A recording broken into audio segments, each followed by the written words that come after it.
much worse back then. But looks like DVR is ready now. So awesome. We're going to go straight to that and bring him on now. DVR, thank you so much for taking part in PitchCon. I'm so happy to have you here today. Hey, thanks for including me, Nick. And, thanks for doing this for charity as well. I mean, I'm blown away to be a part of this. I'm excited to watch a lot of the presentations still coming up this weekend. And I'm amazed that in a week where everything in the world has gone so well, that right as my presentation was supposed to start, my router rebooted for the first time in about a year. So things are going really great from a tech perspective over here. Hopefully it holds up for the next hour or so. No one is going to remember that whatsoever. Just like no one remembers that we had a whole day of PitchOS 5.0 not being up. So don't worry about that at all. Derek, really, it means a lot that you're a part of this. Thanks so much. And really also thanks again for inviting me to Triple Crown. That was an amazing cause as well. And I'm really happy to be part of that. I was thrilled that you guys are great. Just hanging out on the Zoom and everything was fantastic. But I'm not going to delay your stuff anymore. I want to watch this. So I'm going to duck out here, and I'm really looking forward to this presentation. All right, sounds good. All right, so I bit off probably a lot more than I could chew, especially in an hour when Nick reached out to me about presenting here at PitchCon. And one thing I have spent a lot of time thinking about throughout this extended draft season are some of the common mistakes that I make, at least with Statcast hitter analysis. So these are some things that I've done wrong just in these 5 years now that we've had Statcast. There are many other things I've done wrong, but we're not going to get into all of those over the course of the next hour. My biggest Statcast mistake is that I have prematurely written off hitters who have low average exit velocities. There are plenty of good players that you can see on the screen there who are examples going into 2019. Guys that I did not have anywhere with very, very few exceptions. Jose Altuve was an exception in exactly one league because he fell probably 8 to 10 spots off of a pretty high ADP, and I felt like I had to take him, which is a really stupid thing to do. But these are actually all good players from last season, and I just flat out discounted them because I thought they didn't hit the ball hard enough consistently. So the key here is, okay, so you make mistakes. I think you make mistakes in player analysis. You make mistakes when you make trades. You can make mistakes a lot of ways playing fantasy baseball. And I try to learn from mine. So I took to the Statcast pages, spent a lot of time at Baseball Savant, and Victor Robles is one of those guys who I really want to like. I like him for a few reasons, speed being the biggest one, but he creates these kind of problems, I guess we'll call them, and we'll just call this the Victor Reyes problem. As you can see on the right, it's a snapshot of the little card you see when you go to his Baseball Savant player page. There's blue ink everywhere. Blue ink, of course, is bad. Red ink is good. You want guys who hit the ball hard. You want guys that can barrel the ball up. When you get that, you get high XBAs, you get high X slugs. And Victor Robles doesn't do any of those things with the bat, at least not yet. His 23% hard hit rate, ranked 240th out of 250 qualified hitters. The xWOBA 292, brutal. It's in the bottom 10 percentile. 233 XBA, 370 X slug, also terrible. The 4.8% barrel rate is not quite as bad by comparison, but still not good. Obviously, that's in the 20th percentile, as you might be able to see over to the right.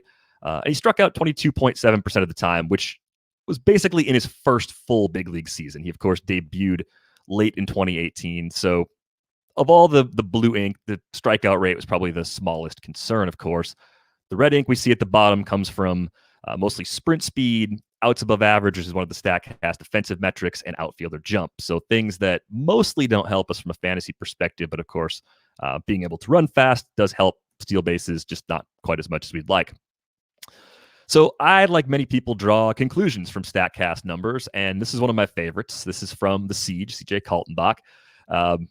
He kind of summed it up and just said, oh, and Victor Robles is just bad at baseball. That hype train will never stop despite every advanced stat warning around, which seems maybe a little bit extreme. I talked to Siege before I put this on there. I'm not trying to put him on blast or anything like that.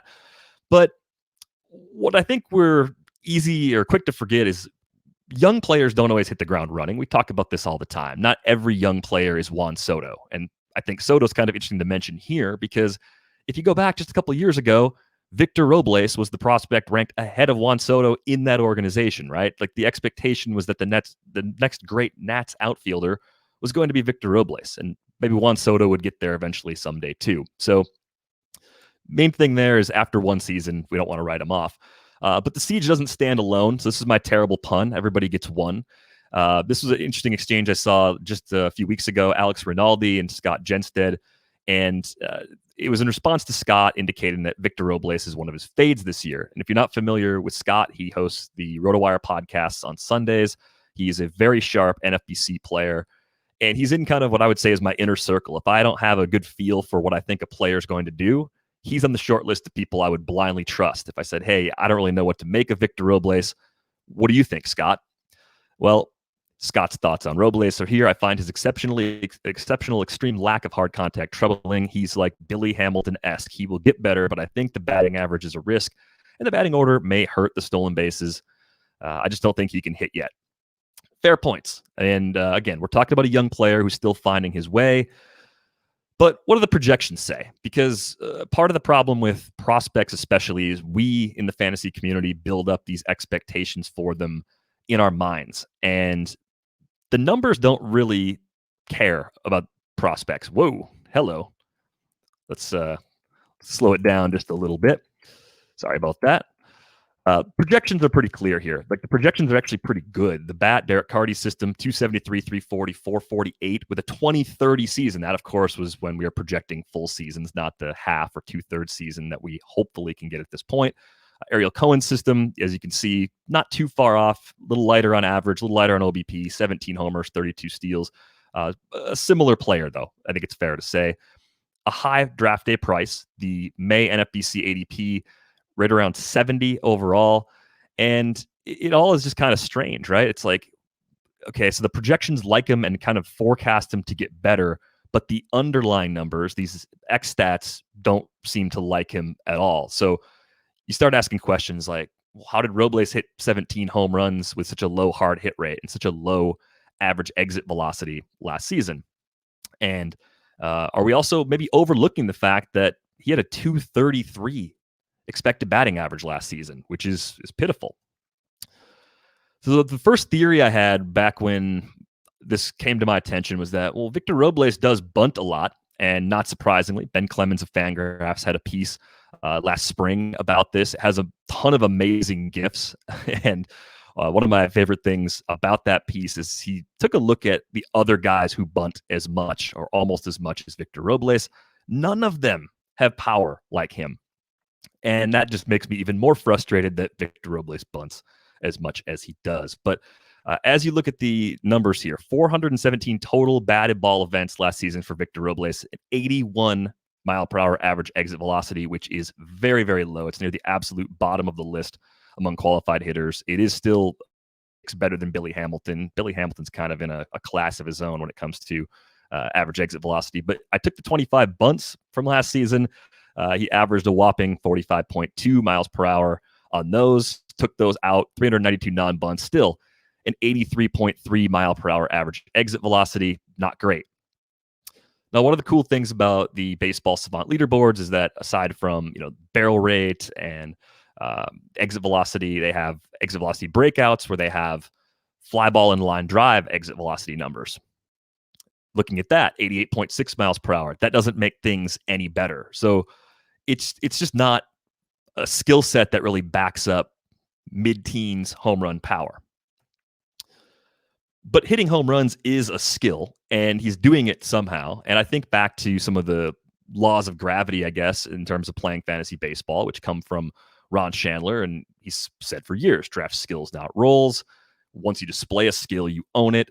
And Victor Robles has some other skills aside from developing power. He obviously has elite speed. We saw that, of course, reflected in the sprint speed. He is an elite defender at a position that matters a lot to teams, and that drives playing time. With opportunities, he gets chances to get better. It still doesn't answer the question about the power, though. Like, how did he actually get to this? The juiced baseball is one of the first things that comes to mind. You look at that and say, okay, it helped everybody a bit. Knock off even half the home runs, and he'd be an 8 to 9 home run guy, and he's still pretty young. The max exit velocity is pretty interesting because what we were learning in some of the research that my podcast co-host Saris has done with max exit velocity is that in small samples especially, that can often stand out as something that is a little bit of an indicator as to what we might be getting going forward. If you look at max exit velocity across that entire group of qualified hitters that you see on the Statcast leaderboard, Victor Robles comes out closer to the middle of the pack. He's tied for 143rd at that 110.5 mile per hour average exit velocity. A couple other things he was doing well: his average launch angle, 14.5 degrees, and his sweet spot percentage, which is just the percentage of batted balls between 8 and 32 degrees, that came out at 34.5%. So it's like he has some of the ingredients of hitting home runs without hitting the ball hard, and it's maybe just a little bit backwards compared to what we're looking for. So what I wanted to do then is say, okay, well, who are these other players that fit this sort of odd shape? Like, what other guys have these isolated skills? And anytime you do that, like anything, this and the next slide don't paint a complete picture of any of these players. They're just parts of who they are. An indicator of skill that might otherwise be in doubt thanks to the large number of weekly hit batted balls, right? So that's what I would say you can draw from the max exit velocity. It's one isolated skill. It's proof that in at least some circumstances, Victor Robles can hit the ball hard. So of these guys that you see kind of lumped around him, a few interesting names. On the max exit velocity side, I think Ozzie Albies and Lorenzo Cain are probably the two most interesting. I think Cain being kind of a similar player, a guy that's a fantastic defender in center field. He's never had monster home run seasons. He obviously runs well and contributes a lot with stolen bases, has a good hit tool, and gets on base. Does a lot of the things that I would assume that most scouting reports could eventually project for Robles. So I think it's kind of encouraging to see a similar player there. And then there's Ozzie Albies, who I think is also kind of interesting just because these guys are both extremely young big league players who are probably still developing some of their raw power. As far as the sweet spot percentage and launch angles, just again, taking a quick snapshot of other players near Victor Robles. One guy appears on both of these lists with them. It's Marcus Semien. Kind of interesting that he was on the very first slide of players I missed out on last year. So you look at some other guys in this group that stand out to me. On the sweet spot side, I would say Ketel Marte is one where if you go back a few years, he wasn't always crushing the ball. That was definitely something that took time for him to develop. I would also look at Yandy Diaz as a guy that didn't put all the pieces together until just last season in Tampa Bay. For him, for a long time in Cleveland, he was hitting the ball hard, but he just wasn't hitting it in the air.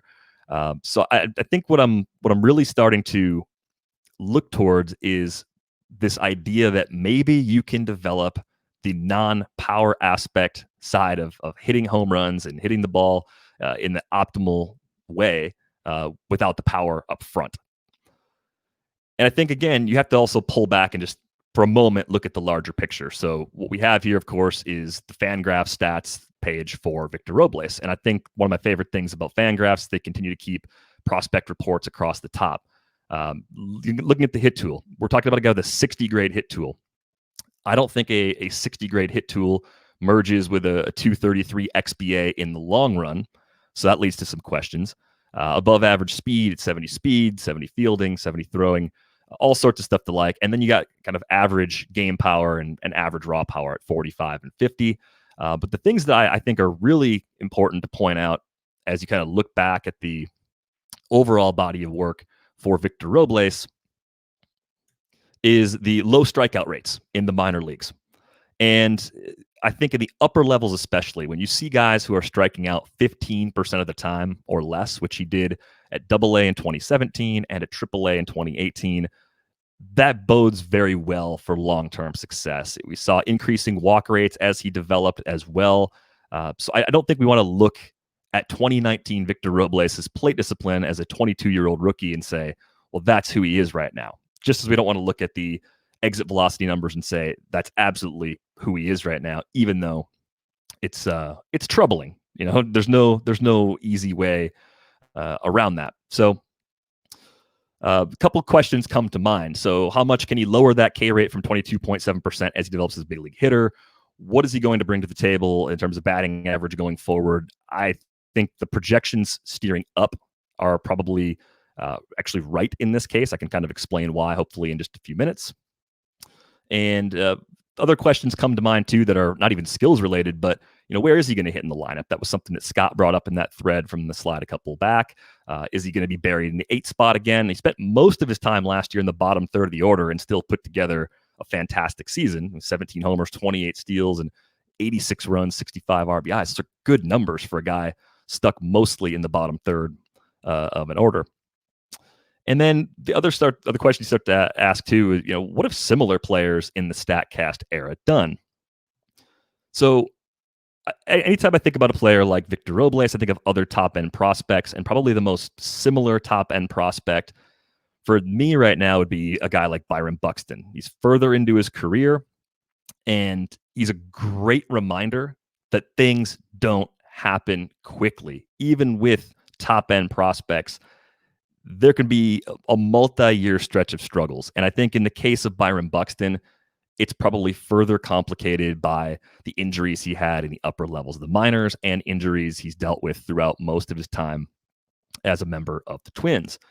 But as you look, year over year, you finally are starting to see some improvement in 2019. And again, it was basically a half season because of more injuries that piled up on Buxton. That needs to be factored into who he is as a player, of course, as well. But the things that really stand out to me is that he, coming from a much higher strikeout rate than Victor Robles ever did, knocked that down last year from 29.8% to 23.1%. And his average exit velocity shot up. If you were kind of doing what I've been doing in recent years and brushing off players who just don't hit the ball hard enough, wherever you put that threshold, mine seemed to be around 87 miles per hour, you'd end up missing out on a guy like Buxton last year. 89.3 is a huge jump, almost 4 miles per hour there. Launch angle jumped up a bit as well. And not surprisingly, we see more barrels than ever. 8.3% barrel rate. That's per batted ball, not per plate appearance. So all of this kind of gives me some hope that, for a guy that doesn't strike out as much as Buxton, Victor Robles actually is showing us a lot of interesting things, even though there's a major splotch of blue ink on his Statcast page. The second biggest mistake that I've made with Statcast so far is looking at X stats and just assuming that players are getting lucky or unlucky.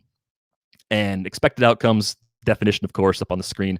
There's stats that help to remove defense and ballpark. And I underline that because removing the ballpark kind of trips us up sometimes. We can forget that was actually taken out. And in the case of Victor Robles, I think of Nationals Park being a place that plays a lot more hitter-friendly than we once realized. That was some work that Eno did last year looking at new park factors, and high drives were rewarded at a very high rate at Nationals Park, and that just wasn't a park that I previously thought of as hitter-friendly. But the biggest trap that I fell into in recent years with this was Kendrys Morales, of all players. And Kendrys Morales, I mean, you can think of reasons pretty quickly why he might underperform X stats. Mostly he doesn't run well at all. He's one of the worst runners in the league when he was still around.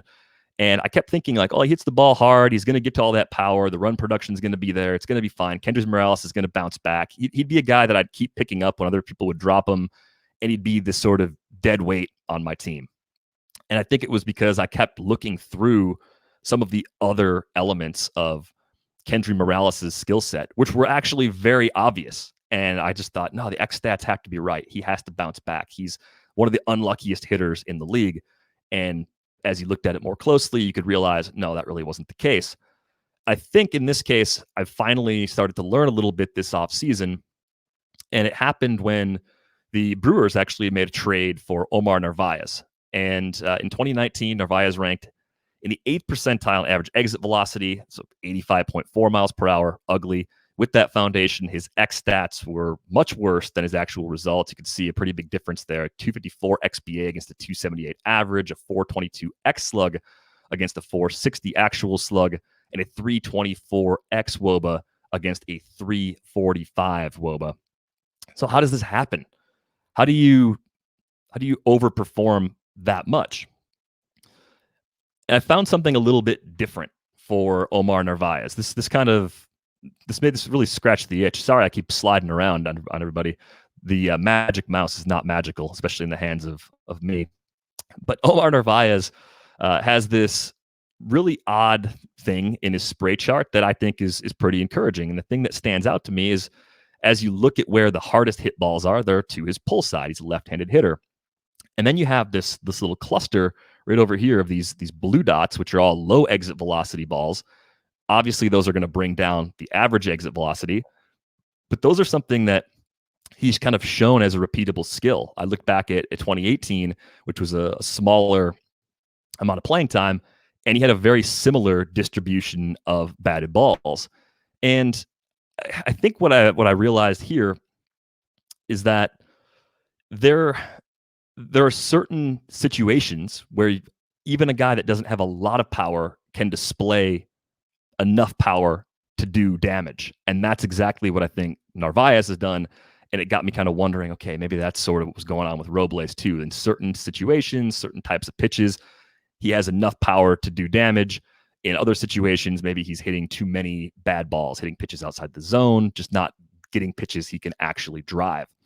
The table to the bottom left part of the slide is just a 2-year snapshot of catcher production overall. And I was really surprised just looking side by side at Mitch Garver, who's a Statcast darling, Grandal, who obviously hits the ball pretty hard as well. Narvaez and Wilson Ramos kind of are not Statcast darlings at all. They're kind of more like blue ink guys. And just seeing that even with some of the differences in how they get there, the overall offensive value they provide with that WRC plus is actually a lot closer together. So it's just one of these odd things that every player is going to be unique.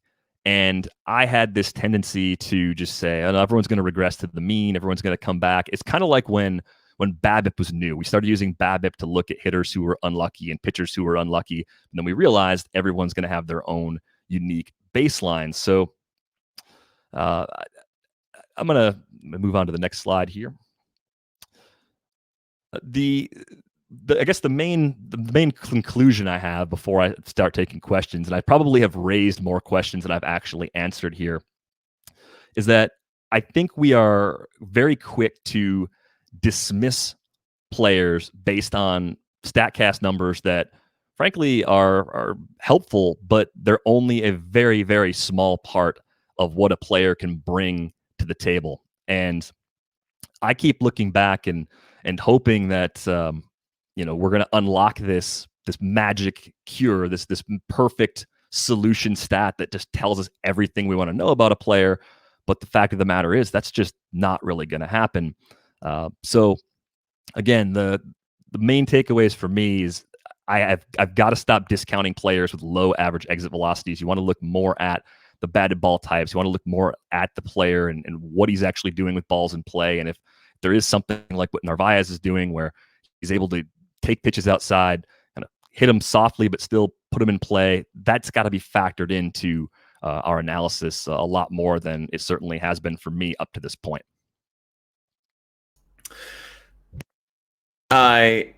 Awesome presentation, DVR. I think it's not talked about enough about how we don't do everything right with Statcast. I mean, we reference it a lot, but it's fantastic. It's like, okay, I tried this before and that wasn't a good thing. And that's a really good thing to know. Like, oh, okay, cool. It's like a warning sign. And we don't have enough of them planted in the ground. So that was fantastic. We're taking questions right now. I see one right now from a Rinaldi 224. He says, so are you going to draft Robles now? Tell him it's me from the tweet. Yeah, so it's pretty funny, right? So at that price, like, you don't want to draft a player at pick 70 or pick 75 who you don't fully believe in, right? And if you think that this is going to take 2 or 3 years, you don't necessarily pull that trigger right now. I think I'm content to let someone else take him at that price. I think he is obviously a great keeper league player, a great dynasty league player, and I think that growth probably doesn't happen overnight. I mean, think about even like Rafael Devers, like a really good hitting prospect. It took him really until his 3rd year last year to kind of reach that new level. I keep thinking the same thing with Vlad Jr. now too. Like I think the Devers case reminds me of Vlad Jr. every single time. Definitely. Like as great as I want Vlad Jr. to be, it might not happen as quickly as we wanted. So long answer there unnecessarily. I'm holding off on Robles at that price, even though I do believe in him long term as a player. Yeah, it's prospect growth, not linear, right? And I think it's something you said about it. I think you said that inside the presentation that really stuck with me was, this we like to think, oh, this guy had this year, or he just done it for 2. Like that's who he is now. It's not at all. It is until he has that season where it's completely different, and then we have to do it all over again, and then we realize, oh wait, like every season is often like that. So it can be it's good to have the understanding of what looking at what they're doing and what developments and what changes are going on, and being okay, maybe this is something that is sticking or it's not sticking.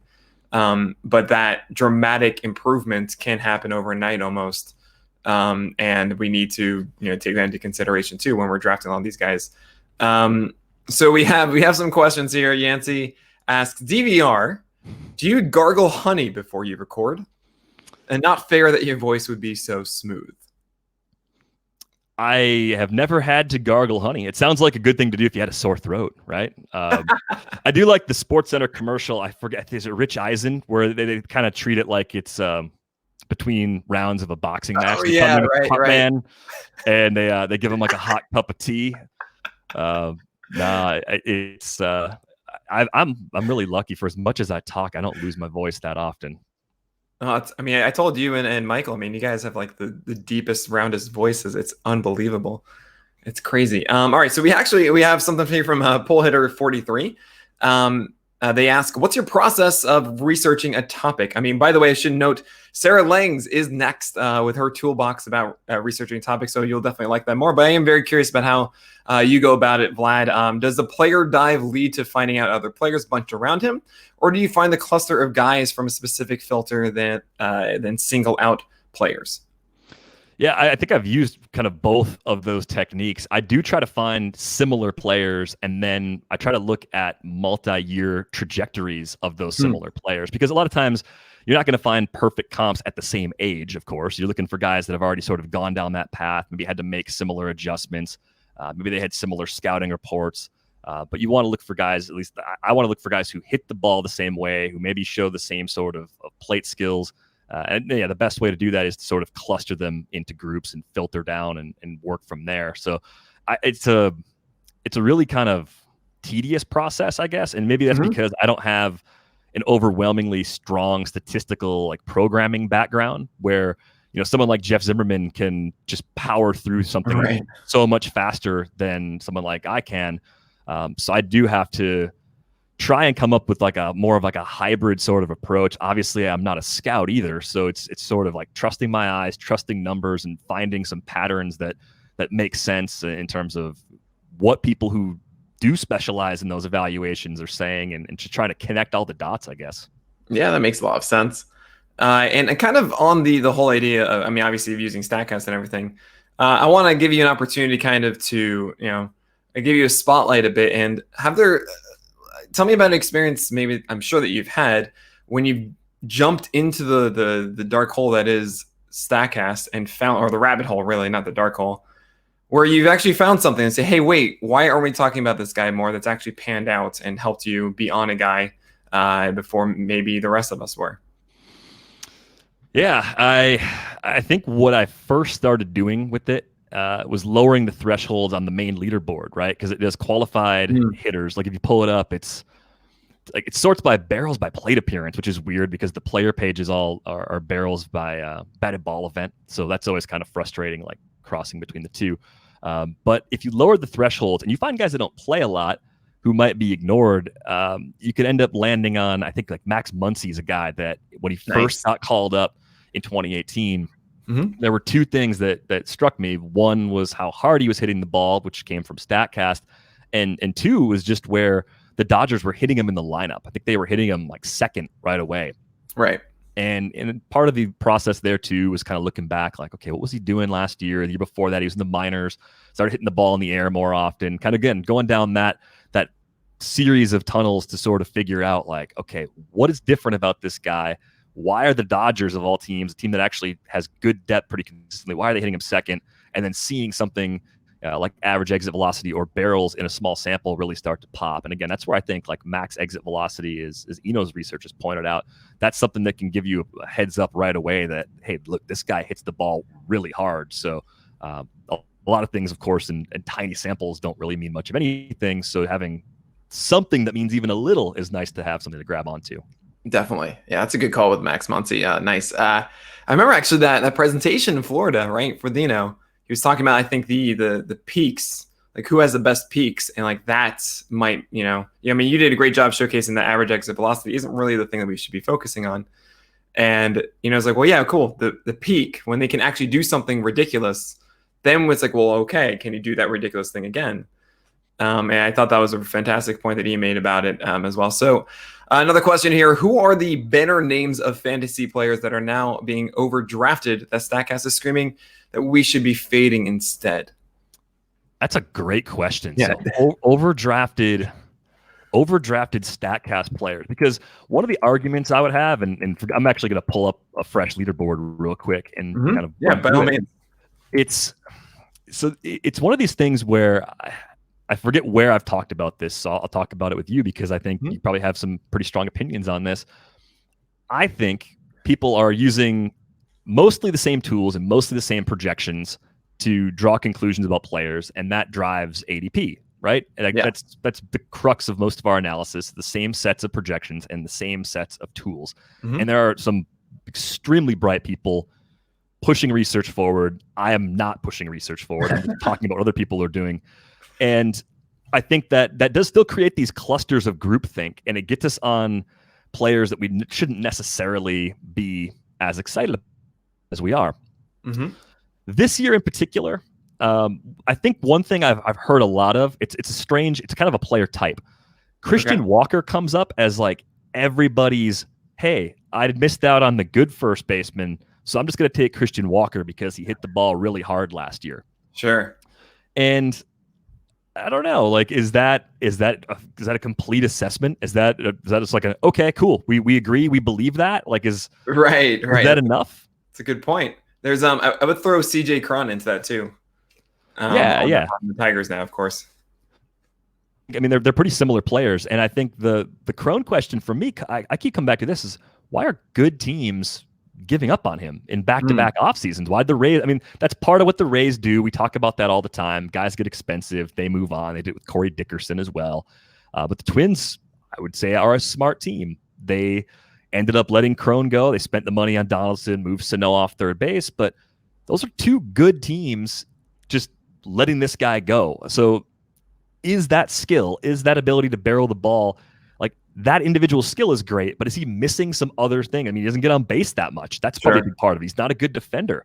Right. Those things could cause the playing time to just completely go away. So if we get too locked in on this guy's just hitting the crap out of the ball, we can look right past some of the things that actually influence playing time. That's a great point. So we have some more questions here. What's the easiest way to be led astray by combing through Statcast leaderboards? What mistakes have you caught yourself making when using it? Easiest way to be led astray, I think it's taking that average number, that average exit velocity, and just saying I'm done. Because I mean, that group of players on that first slide, I mean, Jose Altuve lost a lot of power, lost a lot of speed in 2018 too. Marcus Semien was there, Eduardo Escobar was there.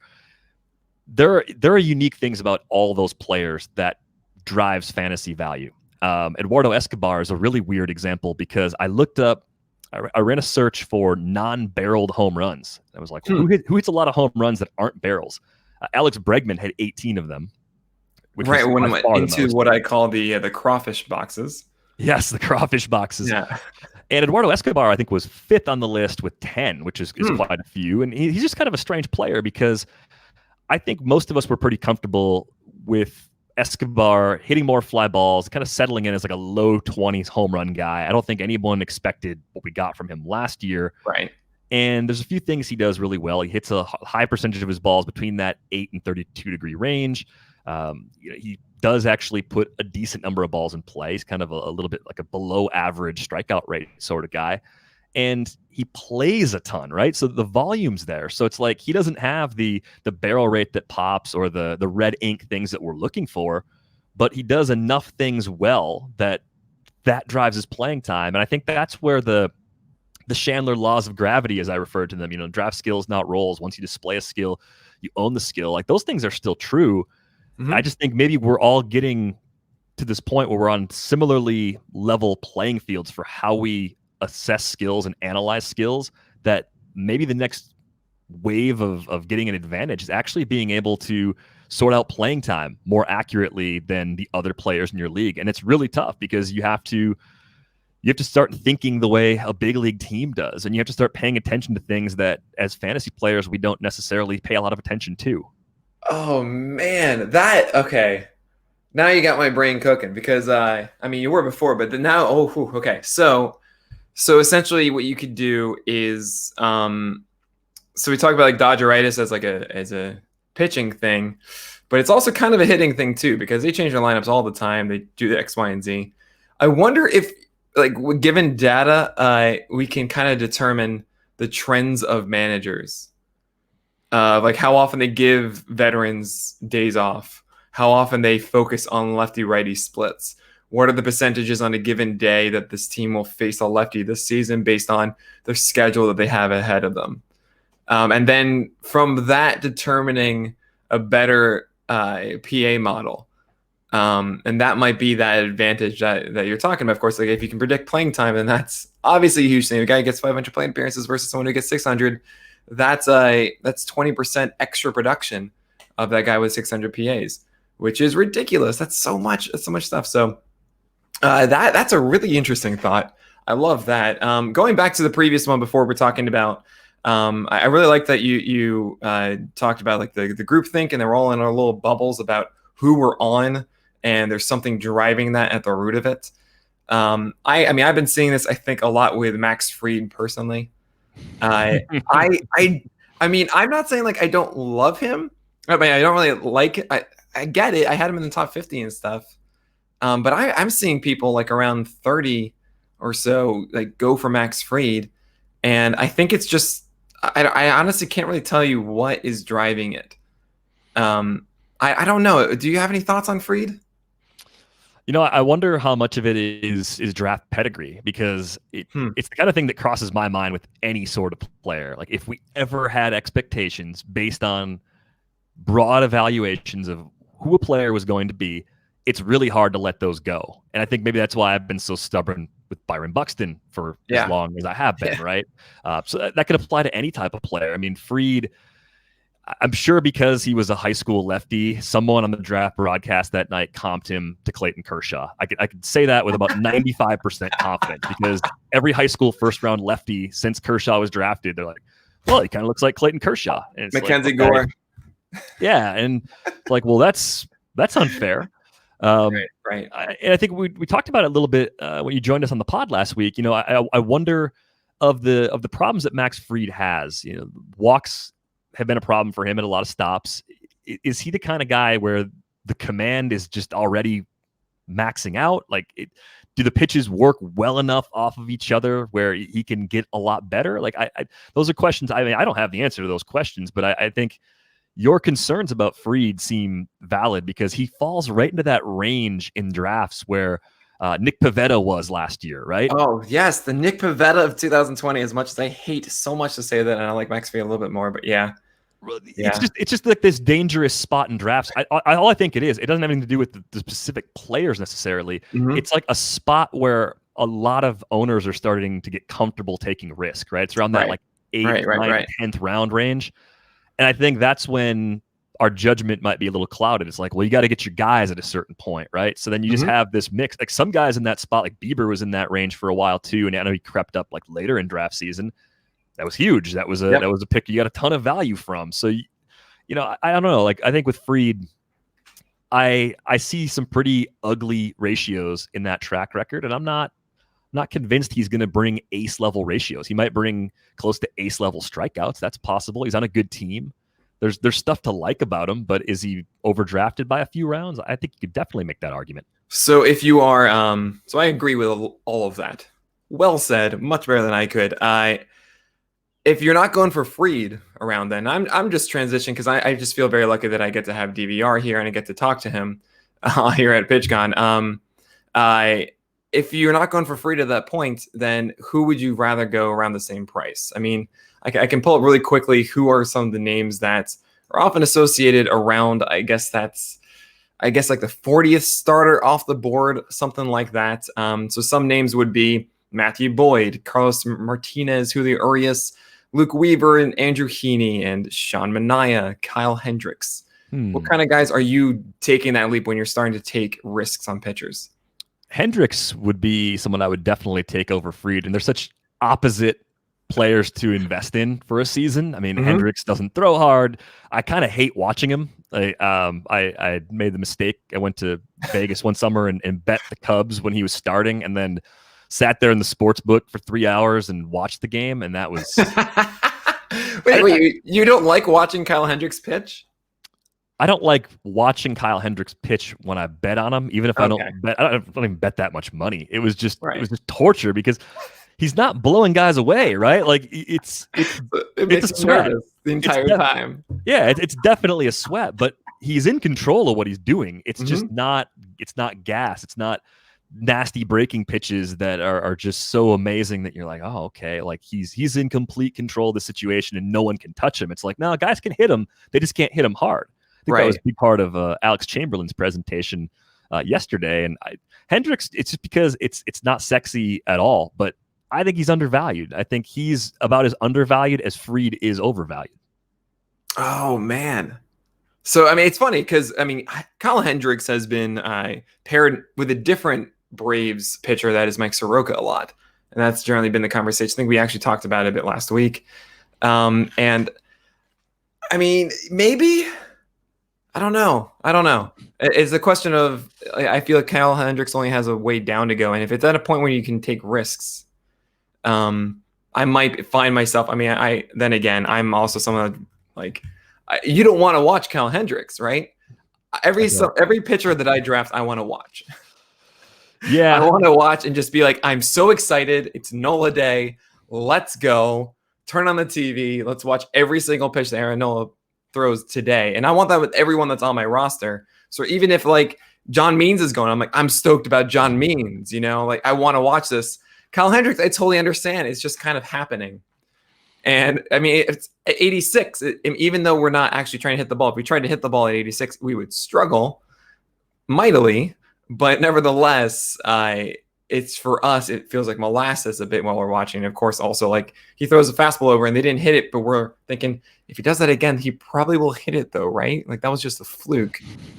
So I totally understand that opinion a lot. We have some more questions coming in here. Someone asked who the next Nick Pivetta is. We said it was Max Fried would be the one, but apparently we're on the TV, which is fantastic. Hey, what's up, Malika? Hope you're doing well. That is okay. Is there an example of a player that you initially had zero interest in drafting this year, but the numbers that you found piqued your interest? Yeah, zero interest to start, eventual interest. Definitely have some. Let's see who comes to mind. Even when I find something good about Eric Hosmer, that still doesn't change my mind. Like, there's some players that you can't flip on. Last night we did a worst ball draft. That is the last presentation of the night was Miles Nelson's wacky leagues here that we do, and all these crazy ones he did with a Spice Girls presentation was hilarious. And it was worst ball after, so it was after dark. We did it past the 10 o'clock until 11:30. It was a worst ball draft. Number one pick in the draft, Eric Hosmer. Well, playing time. Yeah. I mean, it's there, exactly. Right? Like, and he doesn't seem like he's going to make the adjustment to actually hit the ball in the air. He hits the ball hard, which is great, but if you're going to pound the ball into the ground, it's not going to help you all that much. I think the more I liked Howie Kendrick last year, but the more I've looked at him for this year, the more I'm convinced that he could actually come close to repeating what he was doing last season. I think the way they built that team, a lot of old, just middling infielders like Asdrubal Cabrera could be nearing the end. He's had a nice, like, steady career, of course. Starlin Castro is probably a little bit safer PT wise than Cabrera, of course, but they just didn't really do. They brought Thames in as part of the platoon at first base. I think Howie Kendrick, man, it's just red ink all over that page. And he's one of those guys that maybe it just took forever to unlock, but he's always had that ability to control the zone, to put a ton of balls in play. He's just a great hitter. So he's one of those guys that I thought, okay, last year was a fluke. No way he does it again. And the more I've looked at him, like, you know what? At the cost especially, he's not getting the bump that most of the guys that tore up the Statcast metrics are getting, right? Yeah, like Hunter Dozier gets the big bump. We talked about Crone, Christian Walker. But Howie Kendrick, it's the age thing, right? He's old, so he couldn't possibly do it again. So he just gets written off. Yeah, it's one of those areas where he did it last year. I remember actually even in the season, I had friends coming to me like, I have Howie Kendrick in here. I know I got to get rid of this. Who should I get rid of? I was like, I don't know. I mean, he's doing okay at the moment, I guess. Everyone was just a massive shrug about this with Howie Kendrick. And I think it's still lasted until now. But I mean, he's going to get his playing time. And just as you said, in Washington, it's not like they're going to say, oh, you're batting 340. I don't even care what your OBP is. You don't have a 0% walk rate. Mm-hmm. So you're going to be over a 350 OBP. That's, well, all right, you're in the lineup then. So there might be something to that. I don't know if I'm going to be drafting him unless I have like a lot of, Gallo types or so, of course, unless I really feel the need to go after, that average balance. Or, of course, I'm in your 15-team NL only league, which I'm just like anything that moves and breeds, I want that on my team. Because I don't know how you guys do that. 15-team NL only. I don't fathom. Oh, my God. That was new. No one's ever played that before. I think we were all kind of surprised at how that unfolded. That was, man. I don't know. I liked it. I don't know if I'd recommend it for everybody. I mean, it was originally supposed to be 2 catchers, right? I definitely wasn't going to do that. 'Cause I'm very much on the let's get rid of the 2 catcher thing. Like the founding fathers of Roto gave us an amazing game, but if they were building that game in 2020, there's no way they would make us have 2 starting catchers. No, of course. They would do 3 so that Jason Collette could be happy. But anyway, yeah. So Howie Kendrick, that's a really good call as far as the guy that I'm interested in. I would say Brad Keller is for me a little. Really? No one cares about Brad Keller. He actually went in the second round, and as I yelled at them inside the worst ball draft. But Brad Keller, I mean, I don't think people realize that at the end of the year last season, he increased his velocity by like 2 full ticks over about 3 weeks or so, and then he got hurt and ended his season. And this is someone who paints red at the top of the zone. That is 4 seamers up, which is what you want when you're throwing 95 and change as opposed to 93. And he also has a slider that he throws down a ton. And he was also working on another secondary pitch as well in spring training. That could be interesting. That's like it could work. I'm not going to draft Brad Keller anywhere. But I could see that, like, he has 2 good starts to start the year, and then every single question I get is about Brad Keller. It could totally happen. All right, Yancey has a question here. I'm curious if DVER will be drafting any more teams of and when baseball is officially back. Yeah, I got a few teams still to go. So my friends over at RotoWire, we started up a stake league a few years ago for baseball where top half of the league gets a free steak dinner from the bottom half of the league. We like to hang out at the end of the season. Oh, that's awesome. So that's been together for a few years now. We didn't get that one in before things stopped. So if we do have a season, we'll absolutely still draft that one. And let's see, I didn't have any of my NFBC drafts in. I was waiting. And then when things took a turn in March, I just said, okay, I'm definitely not doing this, but I'll at least get into one NFBC draft if we do have a season, even with it being a short season, even with it being a sprint. I still want to play in that contest. Those guys do great work. Well, what I've got here for just maybe 1 or 2 more questions. I'm curious about DVR. What was your start? What was your first article that you ever wrote? First article I ever wrote was, I'm pretty sure, a basketball article at RotoWire, which is really strange. I mean, like I'm a very casual NBA fan, and that was where the greatest area of need was at the time. I think the first baseball article I can remember writing, I'm going to say it was something taking a look at saves. I probably broke every team down and was looking for skills, and I was looking for different factors that teams cared about in choosing a closer. And this would have been probably 8 years ago, if I had to ballpark it, maybe even more like 10 now. And at that time, I think what made a closer was actually a little bit different than what makes a closer now, because teams were managing to the save rule 8 to 10 years ago, which they are finally now just getting away from.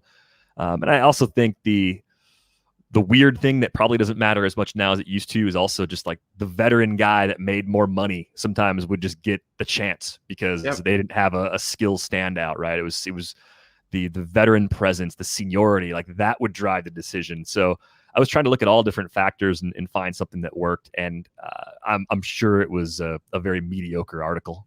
I'm sure it was great. Get out of here. And how'd you come about writing for RotoWire in the first place? So I was a student at the University of Wisconsin, and they moved the company from Los Angeles to Madison. It would have been the summer of 2005, so right before my senior year started. And way back then, 15 years ago, if you wanted to get an internship, you could go on you could go online, go on the internet and find something, but you were more likely to walk into the communications school or the journalism school, and they had this corkboard because corkboards were a thing then, and printed opportunities for employment. And RotoWire had just a printout right on the wall. They're looking for any sort of general intern, anybody interested in just coming in and helping contribute in any capacity. So I thought, wow, working in sports would be awesome. And just threw my hat in the ring, got really lucky because they actually, when they moved the company from Los Angeles, they took on a few interns right away, and they didn't know how many they could handle because I think at the time there were maybe 5 full-time employees in Madison for RotoWire, and they had already picked up at least 3 or 4 interns. They were kind of worried that if they were outnumbered, they wouldn't have enough time to teach the interns how to do anything. Mm-hmm. And fortunately, even though the first guy who opened my email said, I don't really think we can fit him in. Is that right? Yeah, the second guy, Tim Schuler, he's become one of my best friends. He said, you know what, let's make room for one more. And I guess one of the things that stood out to them is that I worked in college. I worked at Sam's Club. I mean, I just did stupid stuff like drive forklifts and sell memberships and, all the stuff you do at a warehouse store. But I also answered phones and had to deal with customers. And they thought, hey, an intern would be pretty good at answering phones and answering customer emails. So of all the things that got my foot in the door, it was the part-time job that I despised throughout college that actually probably helped me just get that break that opened up a bunch of other opportunities along the way. Oh, that's amazing. I often say that I think every single person at one point in their life should work in retail. I worked at Guitar Center right out of college for about a year. And it's certainly helped me understand. I mean, I think we all need to make rhetoric at some point. And I thought what I was supposed to do at first was to do, hi, do you need any help? And then trying to convince them to get a sale. And once you talk of it like that, like they, the real process is, hey, I have information, and that information should warrant a sale, as opposed to please make a sale, that kind of thing. But I mean, yeah, customer calls and everything. I mean, you learned that's a very important skill that you learned there. You might not have realized it at the time, and I'm sure it was not pleasant being on the job there. But that I'm glad to hear that worked out. One last question for you. You've written a lot of articles over your time. You've done a lot of podcasts. Is there one in particular that is really just your favorite one that you've done, either an article or a podcast? Yeah, all-time favorite. Podcast, I don't know if I've ever narrowed it down. I probably have a few that come to mind with each person I've worked with. I mean, I work with Eno on Rates and Barrels. I work with Nando DeFino and Ian Kahn on Under the Radar. And I used to work with Bernie Pleskoff on Short Hops, and Clay Link and James Anderson on the RotoWire pods. And like, they're all so different in different ways. Like no one show comes to mind. I wonder if anyone who listens to those shows is like, that show, that was your best show, because it might not even be the ones that I think of. Like, I always kind of wonder, like the things that I think are good might not even be the things that other people think are good. Best article, I'm going to say, I wrote one for the magazine a couple of years ago, the RotoWire magazine. It was when Statcast was new, and it focused a lot on barrel rate. And I think I did a good job with that piece, because I didn't write it as though like barrel rate was going to be the magic bean that solved fantasy baseball or anything. And I think it held up better than a lot of the things I've written have held up. I think we're all kind of humbled by things we used to think. Yeah, And definitely. that's one of those things where, looking back on it, I could have completely botched that piece, but it was actually strong, and I'm glad that it was one that we printed, since we only make the one magazine a year at RotoWire. Well, that's fantastic. DVR, I really want to thank you so much for joining PitchCon and to spend this time with me today. And also fantastic presentation, of course, about some of the common mistakes, of course, of using Statcast for hitter analysis. So Derek VanRiper, obviously give him a follow on Twitter at Derek VanRiper. Very simple. I don't know how I just forgot that. Obviously, listen to him on The Athletic and read his stuff there as well. Derek, thanks so much for joining us here at PitchCon. Yeah, thanks again for having me, Nick. This was awesome. All right.